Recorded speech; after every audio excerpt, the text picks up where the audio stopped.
Clapton for today. Been a while since I put a lesson up. I thought I'd dig into set list selection for the band to be playing some Let It Rain. I'm going to put out the disclaimer that this is my one guitar version. I'm not trying to get this note for note for note for note the way Clapton is exactly doing it on one or the other, or however many guitars he's got going on here. This is just a single guitar version that I've worked up and have played this way for a long time. Hope you like it. Gonna dig right in with what I was just doing, which is taking first, second, third fingers, 5th fret, 6th fret, 7th fret on my B, my G, and my D. I'm gonna hybrid pick that to try to mimic the sound of more than one guitar playing, so that I slide into that from what would have been a G position into the A. This is from A to G.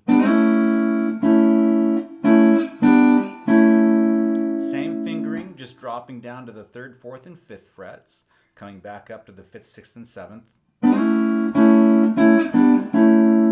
I'm going to come up to this nice little inversion of a G chord where I've got my middle finger on the 8th fret of the B, my first finger's holding the 7th fret of the G, my third finger's holding the 9th fret of the D.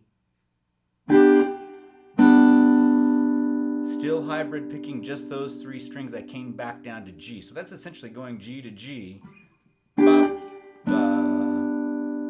Gonna come back up to this G. Coming off, my first finger was barring there, if you noticed when I was playing it all the way through. Barring there so that I can come to that D. Think of this part of a D chord happening with this finger holding that little triad inside your D major. So this is G to D. And then I'm going to come up to what would be an A inversion. In context, that looks like this. So G, G, G, D, G, A. That entire thing sliding in from the beginning.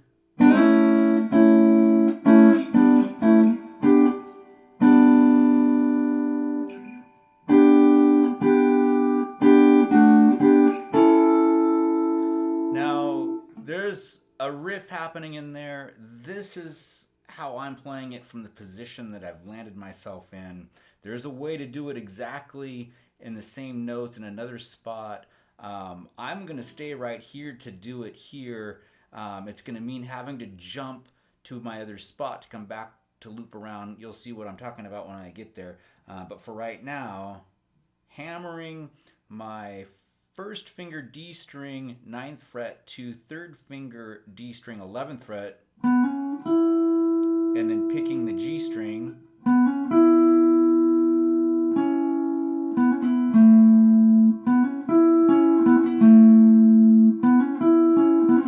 And I'm going to admit, this is one song that I might play a little bit differently every time. Today's version of this riff is going to be hammer, G, back to the 3rd finger D string, hammer and pull from that same position. Pinky's going to play the 12th fret of the A, and then end at the 9th fret of the D.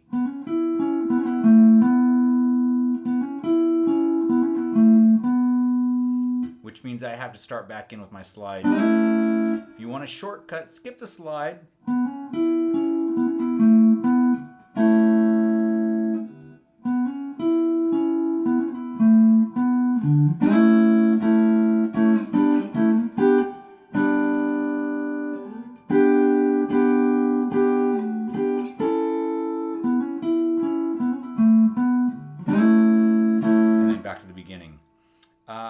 A little subtlety that I might not have said that I do a lot here is pull off.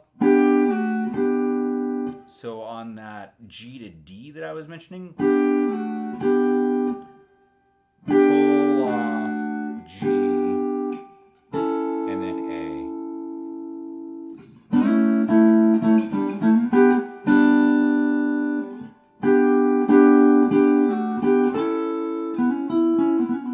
Second time, everything's repeating except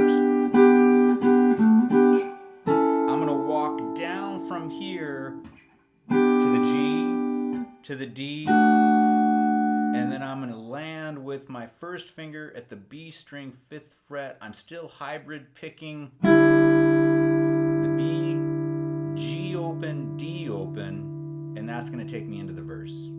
So the run into the verse was A, my inversion of A, my inversion of G, the D, and then this is open D, open G, 5th fret B.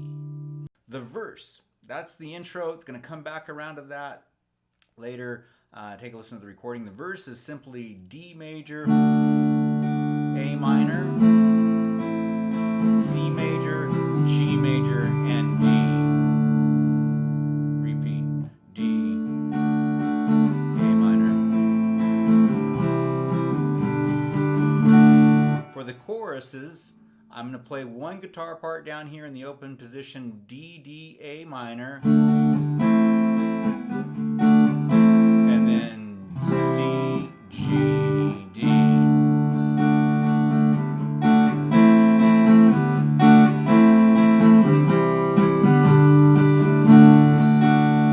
And then you get into another verse.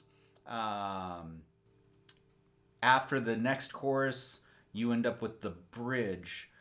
So the next part of the song would be what I'm going to call the bridge is starting on F sharp minor that I'm holding with my barred first finger to the 2nd fret, 3rd finger on the D string. This note is the only note that's going to change. I'm going to descend from 4th fret D to 3rd fret D to 2nd fret D to 1st fret D. These 3 notes are going to stay the same all the way through. One strum on each.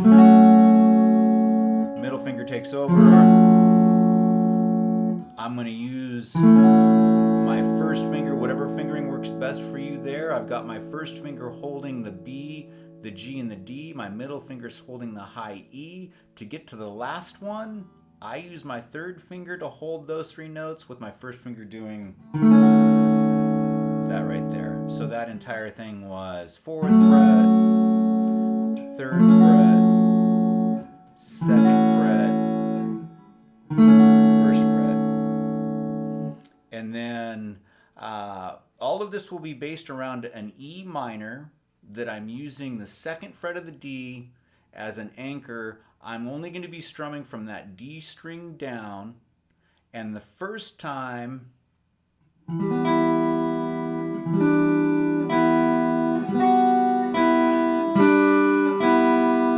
that's the 3rd fret B and the 2nd fret high E.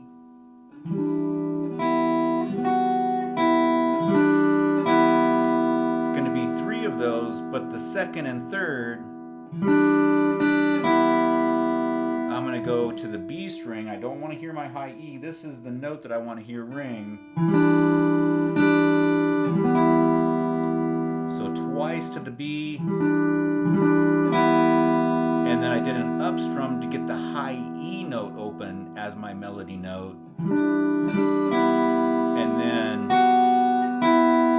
2nd fret, high E open, high E. Back to the 3rd fret B. And end with the high E open. All of that real slow. This is the 2nd and 3rd time.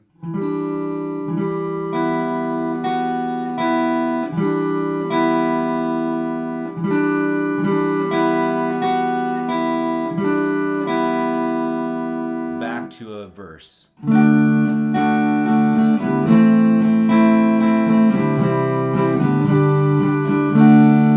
All right, so that bridge part, I'll throw that out one more time, all real slow.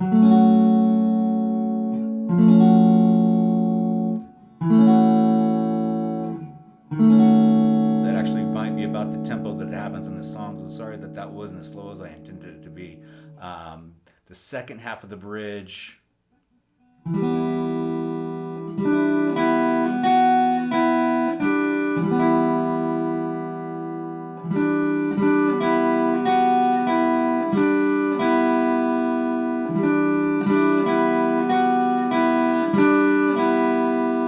And then back to your last verse.